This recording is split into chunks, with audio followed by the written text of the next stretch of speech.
झारखंड की राजनीति में 30 अगस्त का दिन काफी अहम होने वाला है, क्योंकि 30 अगस्त को चंपई सोरेन बीजेपी की सदस्यता ग्रहण करेंगे।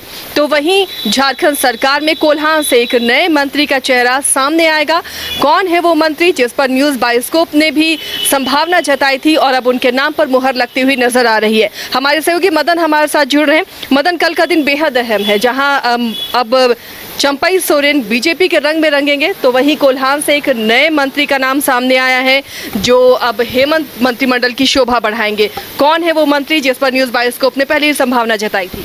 देखिए, पहले से ही हम लोगों ने यह चर्चा की थी कि रामदास सोरेन वहाँ घाटशिला से विधायक हैं जेएमएम के और वरिष्ठ नेता हैं। अब चंपई सोरेन के बाद जो है उनका ही नंबर आता है। अगर मंत्री पद से जो इस्तीफ़ा दिया है चंपई सोरेन और वो अगर स्वीकृत हो जाते हैं तो उसके बाद उनका बनना तय माना जा रहा था और वही हुआ। आज जो जानकारी मिल रही है, ऐसे में अब उनके इस्तीफ़ा को एक तरह से स्वीकार कर लिया गया है और कल का दिन जो है चुना जा रहा है, जिसमें रामदास सोरेन के नाम सामने आ रहे हैं कि अब मंत्री के तौर पर 12वें मंत्री के तौर पर रामदास सोरेन को शपथ दिलाई जाएगी। देखिए, कल का दिन इसलिए खास हो जाता है कि 30 अगस्त के दिन को ही चंपई सोरेन को बीजेपी में शामिल कराने के लिए चुना गया। चंपई सोरेन 30 अगस्त को बीजेपी का दामन थामेंगे, तो एक तरफ जब बीजेपी के सदस्य के तौर पर सदस्यता लेंगे चंपई सोरेन, तो दूसरी तरफ उन्हीं के जगह पर, क्योंकि वो मंत्री थे और उन्होंने इस्तीफा दिया, तो अब उनके जगह पर ही रामदास सोरेन को मंत्री पद की शपथ सरकार दिलाएगी। तो एक भरपाई करने की कोशिश हुई है कि कोल्हान क्षेत्र से जो चंपई दा के जाने से बीजेपी में जेएमएम को जो नुकसान हुआ, उसकी भरपाई रामदास सोरेन को मंत्री बनाकर किया जाए। हालांकि रामदास सोरेन के नाम काफ़ी सुर्खियों में पहले से रहे हैं। इससे पहले जब विधायक की खरीद फरोख्त के मामले चल रहे थे तो उस वक्त भी उन्होंने मामला दर्ज कराया था और फिर अब जब यह चंपई सोरेन का प्रकरण सामने आया तो उसमें भी रामदास सोरेन के नाम भी आ रहे थे कि रामदास सोरेन भी चंपई सोरेन के साथ बीजेपी का दामन थाम सकते हैं। चर्चा में थी ये बातें, लेकिन जब विधायकों को बुलाया गया मुख्यमंत्री आवास पर, चंपई सोरेन जिस दिन दिल्ली से लौट रहे थे, तब यह स्पष्ट हो गया कि ये तमाम लोग जो हैं वो हेमंत सोरेन के साथ हैं, मुख्यमंत्री के साथ हैं। तो ऐसे में सब कुछ ऑल इज़ वेल कहा गया। देखिए, अब जब मदन, ये भी कहा जाता है कि बिना चिंगारी के धुआं नहीं उठता और चंपई सोरेन को भी काफ़ी विश्वासी और करीबी माना जाता रहा हेमंत सोरेन का, लेकिन जिस तरह से बीजेपी वो जा रहे हैं, जेएमएम को उन्होंने छोड़ दिया, उनके साथ रामदास सोरेन का भी नाम सामने आया और अब वो भी हैं कि हेमंत सोरेन के बहुत करीबी हैं। तो कोल्हान को जो पूरा बीजेपी कवर करने की कोशिश कर रही थी या फिर चंपई सोरेन के साथ जो बागी जा रहे थे, तो अब ये बगावत यहीं पर रुक गई। रामदास सोरेन का नाम सामने आने के बाद बाकी जो है वो भी अब एकजुटता दिखाएंगे, कोल्हान के तमाम वो बड़े चेहरे जेएमएम के।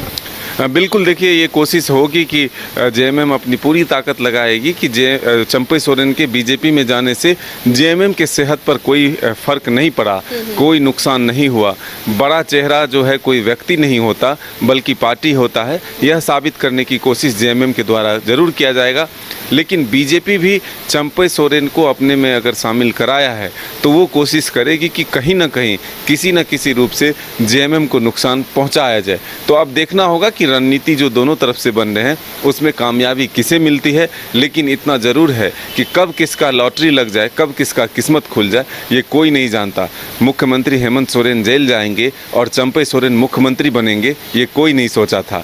वहीं दूसरी तरफ चंपई सोरेन बीजेपी में जाएंगे, जेएमएम का साथ छोड़ेंगे और रामदास सोरेन अंतिम समय में ही मंत्री पद का शपथ लेंगे, ये कोई नहीं जानता। इसीलिए कहा गया है कि भाग्य आपका कब कहाँ ले जाएगा कोई नहीं जानता। ये चरितार्थ हो रहा है कि किस्मत किसकी कभी भी, किसी का भी कभी भी खुल सकता है। रामदास सोरेन को कैबिनेट में शामिल किया जाएगा कल, मदन, लेकिन इससे क्या फ़ायदा मिलता हुआ नज़र आ रहा है पार्टी को, जेएमएम को, हेमंत सरकार? देखिए, जो एक एसटी सीटें जो वहाँ पर है और जो वोटर्स हैं उसको इंटैक्ट रखने की कोशिश होगी कि भाई आपके क्षेत्र से एक नेता अगर पार्टी छोड़कर जाते हैं तो इससे ये नहीं है कि आपके क्षेत्र जो है पूरे खाली हो जाते हैं। वहाँ आपके कई नेता तैयार हैं और उसको पार्टी आगे बढ़ाने में जुटी है।